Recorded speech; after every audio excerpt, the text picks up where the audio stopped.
Of earth. हमने previous topics में पढ़ा कि कैसे हमारा अर्थ जो है वो 3 हिस्सों में डिवाइड है, क्रस्ट, कोर और मेंटल में।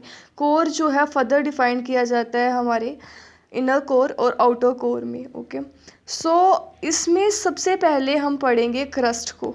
क्रस्ट क्या है? आउटर मोस्ट सॉलिड पार्ट है अर्थ का। अर्थ का एक बाहरी हिस्सा है जो कि सॉलिड है, और एक बाहर का हिस्सा है जिसमें लिथोस्फीयर भी एग्जिस्ट करती है। यहाँ पे इसका जो नेचर है वो ब्रिटल नेचर है। ब्रिटल नेचर मतलब कोई चीज़ हार्ड तो बहुत होती है बट टूट जाती है, ठीक है। तो ब्रिटल नेचर है इसका, हार्ड होता है बट आसानी से टूट जाता है। जैसे फॉर एग्जांपल, जैसे हम सर्दियों में गचक वगैरह खाते हैं, तो वो क्या चीज़ है? वो हार्ड है बट आसानी से टूट जाती है, तो this is called as a brittle nature. The thickness of the crust varies from oceanic and continental area. Oceanic area का जो थिकनेस है वो डिफरेंट होगी कॉन्टिनेंटल एरिया से। ओशनिक क्रस्ट की जो as compare to continental crust से क्या होती है? थिनर होती है, पतली होती है। ओशनिक क्रस्ट जो है थिनर होती है as compare to continental crust से। जो मीन थिकनेस होती है ओशनिक क्रस्ट की वो 5 किलोमीटर होती है, वेयर एज कॉन्टिनेंटल की 30 किलोमीटर होती है। और अगर हम किसी पहाड़ी एरिया में चले जाएं तो वही थिकनेस कॉन्टिनेंटल वाले की 70 हो जाती है, ठीक है, 70। लाइक हिमालयन रीजन में चले जाएं तो ये जो थिकनेस है ये किसके कारण वेरी कर रही है? ये कर रही है डेंसिटी के कारण वेरी, ठीक है। जो ओशनिक क्रस्ट की डेंसिटी है वो 2.7 डेंसिटी होती है कैसे मॉलिक्यूल एक दूसरे के साथ जुड़े हुए हैं। तो वो जो ओशनिक वाले हैं वो बहुत पास पास जुड़े होते हैं, और उसका जो मटेरियल होता है बालसट का होता है, और उनकी जो डेंसिटी कितनी है? 2.7 ग्राम पर क्यूबिक मीटर सेंटीमीटर, ठीक है। वेयर एज कॉन्टिनेंटल की कितनी है? 3 ग्राम पर क्यूबिक सेंटीमीटर। अगर मैं इसे सिंपल एक डायग्राम में बताऊं तो ये हमारा कॉन्टिनेंटल एरिया है, ये ओशन है, यहाँ पे क्या है? समुंदर है बहुत सारा, ठीक है, समुंदर है। ये क्या है? ओशनिक क्रस्ट है। ओशनिक क्रस्ट की इन्होंने कितनी बोली? हमारी ओशनिक क्रस्ट इन्होंने बोली, ये ओशनिक क्रस्ट है, कहता है 5 किलोमीटर, यहाँ 5 किलोमीटर तक जाती है थिकनेस। ये हमारी कॉन्टिनेंटल एरिया है, इसकी कितनी जा रही है? 30 किलोमीटर। और अगर कहीं पहाड़ आ जाए तो वही कितनी वैरी कर जाती है? 70 किलोमीटर तक की। बस यही था इस पैराग्राफ में। अगर मैं इसका एक रीज़न डिफाइन करूँ आप लोगों को, रुको, तो वो क्या होगा? लाइक ये मैंने एक एग्जांपल ली है आपके सामने। तो यहाँ पे क्या है? यहाँ पे बहुत ही सिंपल चीज़ों में देखें तो ये हमारी ओशनिक क्रस्ट है, ठीक है। अगर मैं इसे ब्लैक पेन से डिफाइन करूँ, ये हमारी ओशनिक क्रस्ट है, ये कॉन्टिनेंटल क्रस्ट है, ठीक है। तो ओशनिक क्रस्ट में क्या होता है? ओशनिक क्रस्ट में बार बार अंदर वॉल्केनोज क्या होते हैं? इरप्ट होते रहते हैं। वॉल्केनो के इरप्ट होने से क्या होती है कि वहाँ पे कॉन्टीन्यूसली क्या हो रही होती है? वहाँ पे फॉर्मेशन हो रही होती है न्यू लिथोस्फीयर की। उस टाइम पे उस जगह पे न्यू हमारा क्रस्ट की क्या है? फॉर्मेशन हो रही होती है। लाइक यहाँ पे इन्होंने सबसे बड़ा कारण जो हमें बताया कि ये क्या है? ओशनिक क्रस्ट जो है वो थिन होती है एज़ कम्पेयर टू कॉन्टिनेंटल से। ये हमने 70 तक की रेंज देखी, या 30 से 70 तक की, और ये 5 किलोमीटर तक की जा रही थी। इसका मेन रीज़न ये होता है जो ओशनिक क्रस्ट में पार्टिकल्स होते हैं उनकी डेंसिटी बहुत ज़्यादा होती है। डेंसिटी बहुत ज़्यादा होने के कारण क्या होता है?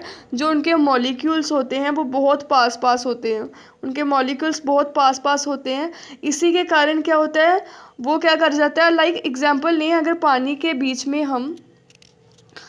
हमने वुड डाली है, ठीक है, और दूसरा पत्थर डाला है। पत्थर जो है हमने कम साइज़ का लिया और वुड हमने थोड़ी बड़े साइज़ की ले ली।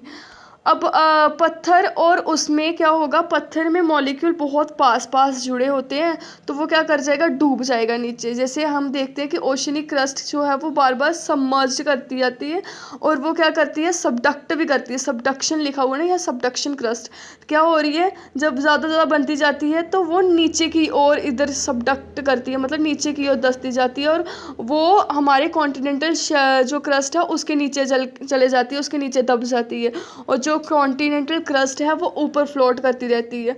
अब इसका फ्लोटिंग का एक दूसरा तरीका ये है कि इसकी डेंसिटी बहुत कम होती है। जो कॉन्टिनेंटल क्रस्ट है, डेंसिटी कम होने के कारण, जब डेंसिटी बहुत लो होती है तो पार्टिकल दूर दूर होते हैं जैसे वुड के, तो वो क्या करने लगती है, फ्लोट करने लगती है। जब फ्लोट करती है तो वो ऊपर ही रहती है। नीचे क्या है हमारे मैग्मा, अर्थ के नीचे जो है वो मैग्मा है मेंटल के अंदर, क्योंकि क्रस्ट के नीचे मेंटल है, मेंटल में मैग्मा है। मैग्मा के ऊपर दोनों प्लेट्स जो है वो फ्लोट कर रही होती हैं, मगर जो हमारी ओशनिक क्रस्ट है उसकी डेंसिटी ज़्यादा होने के कारण वो सबडक्ट कर जाती है नीचे की ओर, और जिसकी डेंसिटी कम होती है, जो थोड़ा लकड़ी जैसा स्ट्रक्चर होता है जिसका, वो क्या कर जाती है, वो फ्लोट कर जाती है ऊपर की ओर, और वो दूसरी सबडक्ट कर जाती है उसके नीचे, और वो हमेशा ऊपर ही रहती है। और उसके डेंसिटी के पार्टिकल दूर होने के कारण भी क्या होता है, वो ज़्यादा एरिया कवर कर रही होती है, उसने ज़्यादा वॉल्यूम कवर किया होता है वहाँ पे ज़्यादा एरिया कवर करने के कारण उसका जो साइज़ है वो as compare to oceanic crust से ज़्यादा दिखता है।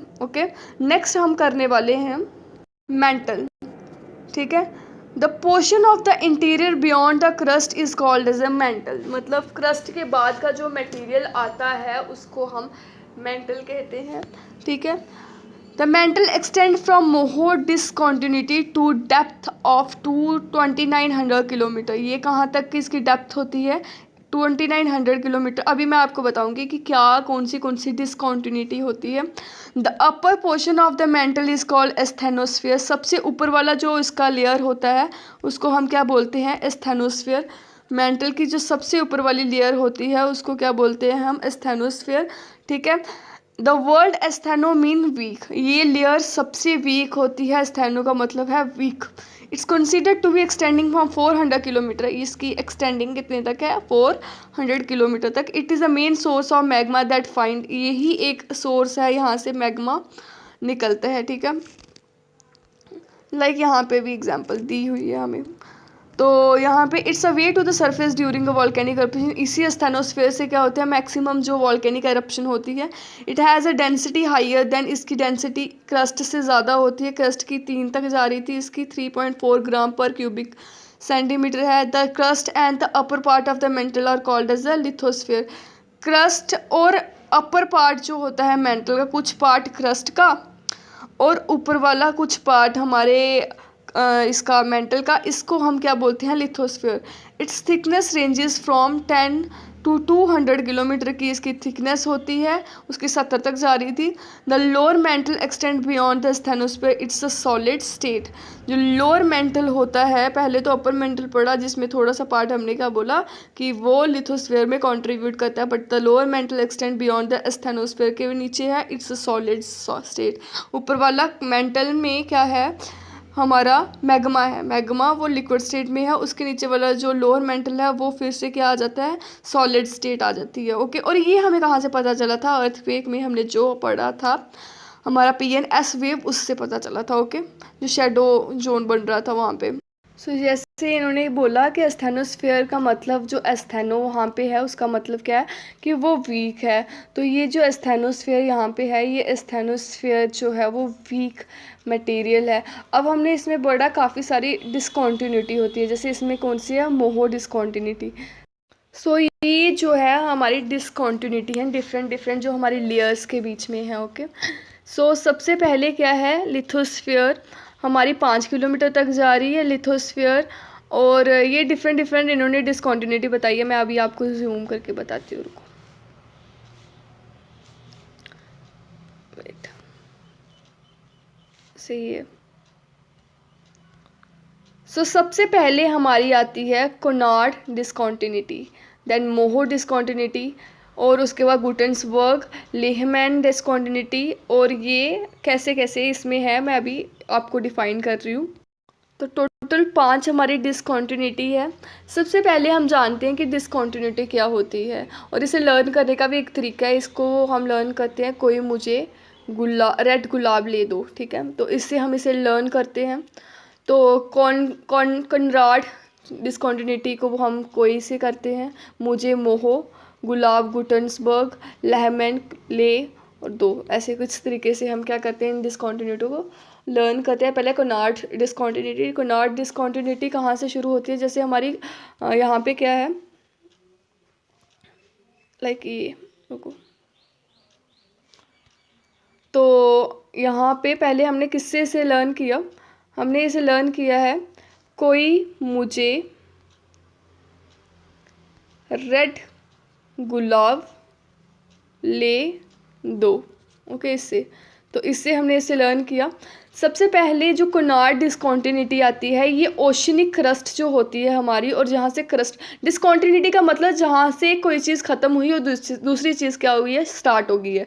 तो यहाँ से ओशन ख़त्म हुए और ओशन से क्रस्ट शुरू होगी नीचे वाली, वहाँ पे जो सबसे पहली डिस्कॉन्टिन्यूटी होगी उसका नाम है कोनार्ड डिस्कॉन्टिन्यूटी। ओके, उसके बाद क्रस्ट से जो अपर मेंटल है, मेंटल दो पार्ट्स में डिफाइन है, upper mantle and lower mental, and this is a upper mantle जो यहाँ पे इन्होंने दिखाया हुआ है। अपर मेंटल में भी हमने स्थेनोस्फीयर वगैरह डिफरेंट चीज़ पढ़ी थी, और कुछ पार्ट उसका लिथोस्फीयर बना रहा था। तो वहाँ से इन्होंने बोला जब हमारी क्या कहते हैं, हमारी क्रस्ट ख़त्म होती है एंड अपर मेंटल शुरू होता है, वहाँ पे जो डिस्कॉन्टिन्यूटी बनती है उसे मोहोर डिस्कॉन्टिन्यूटी कहते हैं। अपर मेंटल से लोअर मेंटल में जब हम जाते हैं तो वहाँ पे जो चीज़ डिस्कॉन्टिन्यूटी बनती है, जब दूसरी लेयर में एंटर करते हैं तो उसको रेप्टी डिस्कॉन्टिन्यूटी कहते हैं। ओके, उसके बाद लोअर मेंटल से आउटर कोर में जब हम जाते हैं तो वहाँ पे जो हम दूसरी लेयर चेंज करते हैं तो वहाँ पे जो एक जगह आती है उसे हम गुटेन्सबर्ग डिस्कॉन्टिन्यूटी कहते हैं। ओके, आउटर कोर से जब हम इनर कोर की ओर जाते हैं, this is a inner solid part में हम जाते हैं तो वहाँ से जो डिस्कॉन्टिन्यूटी होती है उसे लेहमन डिस्कॉन्टिन्यूटी कहते हैं। इस डायग्राम से हम डिफरेंट डिस्कॉन्टिन्यूटी देखते हैं हमारे लेयर्स में जो है।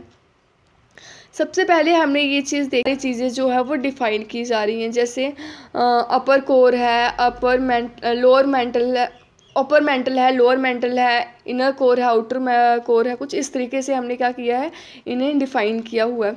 तो सबसे पहले यहाँ पे हम ये चीज़ देख रहे हैं कि जो अपर मेंटल था उसमें क्या था, मैग्मा था बहुत सारा, तो लोअर वाला फिर सॉलिड आ गया था। और उसके बाद जो हमने यहाँ देखा है कि इनर सॉलिड कोर भी क्या है हमारा, क्या चीज़ है, ये भी एक सॉलिड पार्ट है। ओके, नेक्स्ट जो पार्ट है वो है कोर। ठीक है, as indicated earlier the earthquake wave velocity help in understanding the existence of core in the earth. जो हमें अर्थक्वेक वाले टॉपिक में पढ़ा कि कैसे कैसे हम देखते हैं, जैसे शेडो जोन जो बन रहे थे PNS वेव्स का, वहाँ से ही हमें पता चला था कि कैसे हमारा इंटीरियर है अर्थ का। ओके, सो इन्होंने यही यहाँ पे लिखा हुआ है कि हमें अर्थक्वेक के एग्जिस्टेंस से ही पता चलता है कि कैसे हमारा कोर है अर्थ का। The core mantle boundary is located at the depth, जो इसकी बाउंड्री है वो 2900 किलोमीटर की डेप्थ में है। द आउटर कोर जो है वो लिक्विड स्टेट में है, लाइक हमारा अपर वाला लिक्विड था, अपर मेंटल, लोअर मेंटल जो था वो सॉलिड था। फिर से अब क्या आया है, जो आउटर कोर है वो फिर से लिक्विड स्टेट में है, और इनर कोर जो है वो सॉलिड स्टेट में है। The density of the material at the mantle core boundary is around, इसकी डेंसिटी कितनी है, 5 ग्राम, पहले वाले की 3.4, उसके ऊपर वाले की 3 ग्राम, उससे ऊपर वाली ओशनिक वाले की जो हमने पढ़ी थी 2 पॉइंट समथिंग था। अगर थोड़ा उल्टा सीधा हो गया, एक सेकेंड में फिर से बताती हूँ आपको। I was just thinking about that, like oceanic crust की 2.7 थी, एंड हमारे जो हैवी रॉक थी उसकी 3 ग्राम पर सेंटीमीटर क्यूबिक थी, एंड ये जो अंदर वाली है 5 ग्राम पर सेंटीमीटर क्यूबिक है। Okay, and at the centre of the earth ये 6300 किलोमीटर तक सेंटर में चला जाता है, मतलब इतना डेप्थ है इसकी। एंड द डेंसिटी वैल्यू वहाँ पे कितनी हो जाती है, 13 ग्राम तक की, कहाँ 5 है कहाँ 13 आ गई अभी, मतलब काफ़ी ज़्यादा डेंस मटेरियल है वहाँ पे। ओके, मतलब मॉलिक्यूल उसके काफ़ी ज़्यादा क्लोजली पैक्ड है वहाँ पे। The core is made up of very heavy metal, इसीलिए कहते हैं, जब हमने स्टार्टिंग में जब चैप्टर पढ़ा था तो वहाँ पे भी हमने ये चीज़ देखी थी कि जब हमारी फॉर्मेशन हो रही थी अर्थ की तो टेम्परेचर जैसे जैसे इंक्रीज़ कर रहा था, चाहे मून के फॉर्मेशन से या कैसे जैसे भी, तो जो सबसे हैवियर मेटल था वो कोर की ओर ट्रैवल कर रहा था, कोर की ओर, अंदर की ओर चले जा रहा था, क्योंकि उनकी डेंसिटी काफ़ी ज़्यादा थी, और डेंसिटी डिफरेंस के कारण जो हैवियर मेटल थे वो इनसाइड चले गए थे, तो वो कहाँ पे जाके सारे इकट्ठे हुए हैं, वो कोर में हुए हैं। जैसे it's sometime refer to as a nife layer, इसे नीफाई लेयर भी कहते हैं। जैसे हमने ये चीज़ और भी आगे डिफाइन की हुई है, क्योंकि यहाँ पे क्या है, निकल और फेरस है, निकल और आयरन है, फेरस मतलब आयरन। ओके, नेक्स्ट जो चीज़ है से इसे हम डिफाइन करते हैं। लाइक सबसे पहले हम क्या देखते हैं कि जो ऊपर वाली है वहाँ पे सिलिकॉन और एल्युमिनियम बहुत ज़्यादा मिलता है, नीचे वाले के सिलिकॉन और मैग्नीशियम, और उसके नीचे वाला जो हम देख रहे थे इनर कोर वाला मटेरियल, कोर में जो है वो मैक्सिमम क्या मिल रहा है, नी मतलब उसमें निकल और फेरस काफ़ी ज़्यादा, जिसको हैवी मेटल्स बोलते हैं। ठीक है, तो ये चीज़ है इसमें। जैसे क्रस्ट में जो है सियाल मतलब सिलिका और हमें एल्युमिनियम काफ़ी ज़्यादा मिल रहा है, ये मेनली लिथोस्फीयर में है। ठीक है, उसके बाद हम देखते हैं जो हमारा लोअर मेंटल है वहाँ पे सीमा मतलब सिलिका और मैग्नीशियम पाया जाता है। ठीक है, जो हमारा आउटर कोर है हम उसे बेरिस्फीयर भी कहते हैं। क्या बोलते हैं, बेरिस्फीयर, उसे हम बेरिस्फीयर, जो आउटर वाला है उसको हम बेरिस्फीयर भी बोलते हैं, बेरिस्फीयर। और ये सीमा जो है हमारी सीमा जो है वो लोअर मेंटल में पाई जाती है। लोअर मेंटल का जो एरिया है उसमें सीमा मतलब सिलिका और मैग्नीशियम पाया जाता है। ऊपर वाला सबसे पहले लिथोस्फीयर में हमें सियाल मतलब सिलिका और एल्युमिनियम मिलता है, और इनर कोर में हमें नीफाई मतलब हैवी मेटल मिलते हैं, निकल और ferrous. This is all about the chapter which we are discussing, and here we are concluding the topic which is called as the structure of earth, and we have discussed lot of the subtopics like the crust, how the mantle is formed, how is mantle made up of, and the core. Thank you for watching.